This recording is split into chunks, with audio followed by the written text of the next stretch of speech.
আমার ছোট্ট একখানে জমি আছে, মাত্র ৮ বিঘা হবে, তার বেশি নয়। কিন্তু সেই সামান্য জমিটাই ছিল আমাদের জীবনের অবলম্বন। সেই জমির ফসল দিয়েই চলত আমাদের সংসার, পেটের আহার, ছেলের পড়াশোনা, মেয়ের বই খাতা, সবই সেই মাটির দান। ভোরের আলো ফুটতেই আমি আর আমার স্ত্রী মাঠে নেমে পড়তাম। হাতে কোদাল, কাঁধে লাঙল, চোখে ছিল আশা আর পরিশ্রমের দীপ্তি। গরমে ঘাম ঝরেছে, বৃষ্টিতে কাদায় মিশেছি, কিন্তু মনটা ভরপুর ছিল আনন্দে, কারণ আমরা জানতাম এই মাটিই আমাদের সুখের মূল। সময় গড়াল। আমাদের একমাত্র ছেলে খুব পরিশ্রম করে পড়াশোনা করল।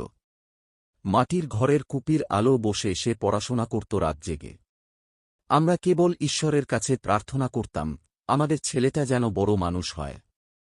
অবশেষে সেই দিন এল, ছেলেটা জেলা ম্যাজিস্ট্রেট হল।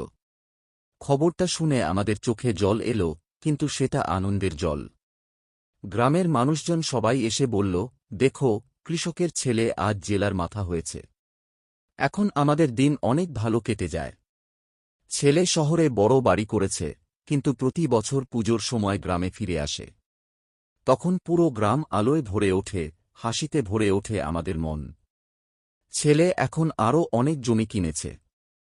কিন্তু এবার আর আমরা নিজেরা চাষ করি না, গ্রামবাসীরাই কাজ করে, আর আমাদের ছেলে তাদের সাহায্য করে। যার ঘরে অভাব, তার সন্তানের পড়াশোনার খরচ দেয়, যার মেয়ে বিয়ের উপযুক্ত, তাকে সাহায্য করে নিজের পরিবারের মতো করে। মনে হয় আমাদের ছোট্ট জমিটা আজ শুধু ফসলই দেয়নি, দিয়েছে স্বপ্ন, দিয়েছে গর্ব, দিয়েছে মানুষের প্রতি ভালোবাসা।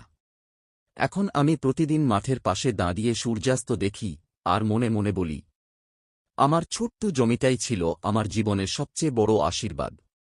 যদি ভিডিওটি ভালো লাগে তাহলে একটি লাইক দেবেন ও কমেন্ট করবেন। এরকম নতুন নতুন ভিডিওস পেতে চ্যানেলটি ফলো করুন ও সাবস্ক্রাইব করবেন।